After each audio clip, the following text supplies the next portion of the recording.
Good questions are always well organized.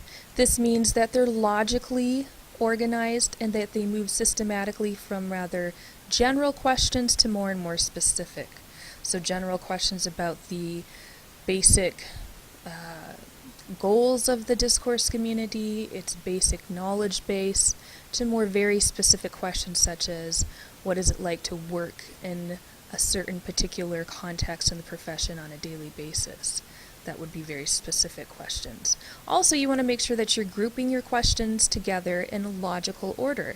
That means you don't want to be jumping around from different themes. So if you are asking questions about research, make sure that those questions are all grouped together. It's frustrating for somebody who's responding to questions to have to move from various different themes or topics. One, it tires them out, so they may not, kind of have as much energy to give you what you might want, and two, they might become frustrated and kind of just only give you the bare minimum. But if you organize your questions in a systematic and logic way, it actually should lead them to discussion of ideas that they get more and more into detail, rather than getting frustrated and kind of shutting down. You can ask hypothetical questions, so you could ask them, what would you consider is the best or most important impact of the field, or how would you address such an issue? You could ask them probing questions, which means that you ask them to go into a little bit more detail. They might say something and you want to get a little bit more of what they're thinking, so you ask them to expand or to go into more detail. If the topic tends to be maybe controversial, you can ask a devil's advocate question so it doesn't make them feel uncomfortable by saying, for instance, some people might argue that your field isn't as involved in X, Y, or Z, right? Or that your field tends to limit membership in this way. And you can ask and should ask open-ended questions. These, again, are questions that allow the interviewee to respond authentically and to respond with much detail, because they're not closed, they're open-ended, such as, what is it that you value the most within your discourse community's academic writing? That allows them to talk about a fair amount of ideas rather than just one. When you are emailing to ask if somebody will be willing to be their interviewee for your Project 1, you want to have a few things set up for that email. One, you want to make sure you have a very clear subject line. Most of the people that you'll be emailing are very busy professional individuals. They probably receive a fair amount of emails throughout the day. They also have many other duties that they have to do, and will not see or respond to an email that doesn't seem to them important. For instance, if I get an email that does not have a clear subject line, or just says, say, hey, or it's your student, I don't know which student it is, I don't know what class it is, I don't know what the email is about, and I might see then another email that says very specifically, English 3010, important question regarding Project 1. I'm going to respond to that one because I know that it seems that it's important and needs my immediate response. So you want to make sure you're very clear as to what the purpose of the email is and what the request will be about. You want to also let the interviewee know of the clear timeline in which this response needs to be provided. You also need to let them know how long the interview should take and what it will require of them. Again, these are very busy individuals who probably don't have a lot of time.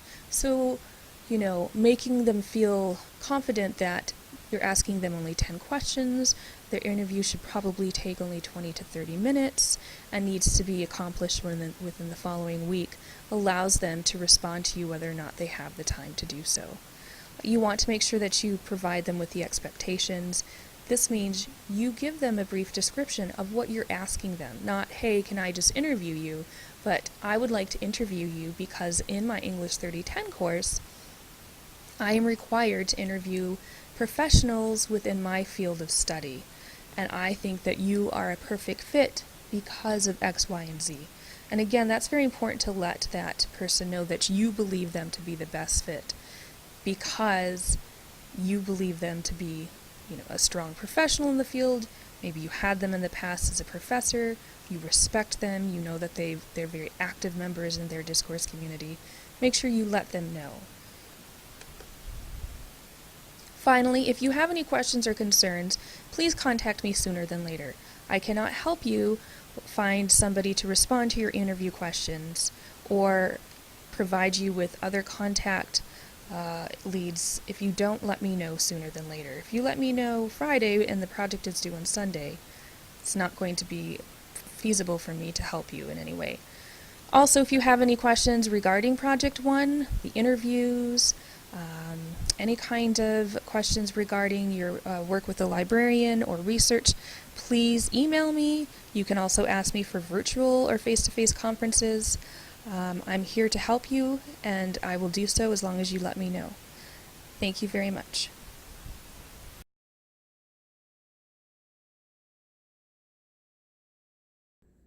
Hello, I'm Jimmy Fallon, and tonight I'll be interviewing Daenerys Targaryen, Mother of Dragons. Daenerys, what an honor to have you here tonight. Why, thank you, Jimmy. It's an honor to be here. So, I know that we all have many questions for you, so let's begin. You are a descendant from a long line of kings and queens. What is it like being a part of that history? Well, Jimmy, it can be very stressful. Many people don't realize this, but you have to know a lot about the people that you live with and work with. You have to know their strategies, their secrets. You have to know the language that they use. It can be very, very stressful, and if you're not aware of this, you might as well just disappear in a cave. How hard is it being a member of royalty with all the responsibilities and duties you must follow? Oh, it's very difficult. People don't realize that I probably get only about 2 hours of sleep. And even then my dragons wake me up, bothering me about food, or people tell me that my dragons have killed somebody. And then of course I have to worry about all the people and all their wants and all their needs and everybody else who's trying to work with me. It's exhausting. Why did you decide to become the Mother of Dragons and fight for the rights for those who had none? Because I believe, as everyone should, that everyone should have rights. And I also believed that I am very, very special. Could you go into those points a little more? Well, I think I'm gorgeous. I think I'm strong. I think I'm better than any man that's out there who could be a warrior. And I have dragons. Is this one of your dragons? Oh, this? Yes, this is Draco, the strongest dragon of all. How hard has it been learning how to rule both your people as well as your dragons? Do you have any advice for others who might be doing the same? Well, it's a fine balance. You have to be very strong and tough both with your people and your dragons or they'll walk all over you. Plus you must be kind and loving and be there for whatever they need. I would say that if you're having any problems or difficulties, look to me. I will show you all the examples you would need. What have you learned about effectively being the mother of dragons, a queen, and a warrior? I have learned that all three of them work very nicely together.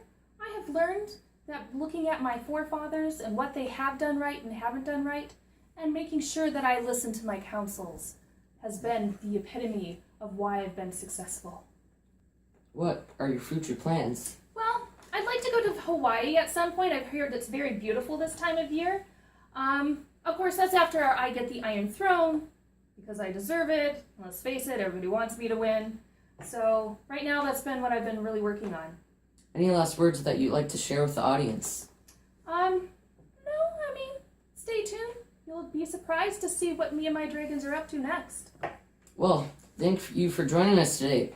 It has been wonderful. Daenerys Targaryen, Mother of Dragons.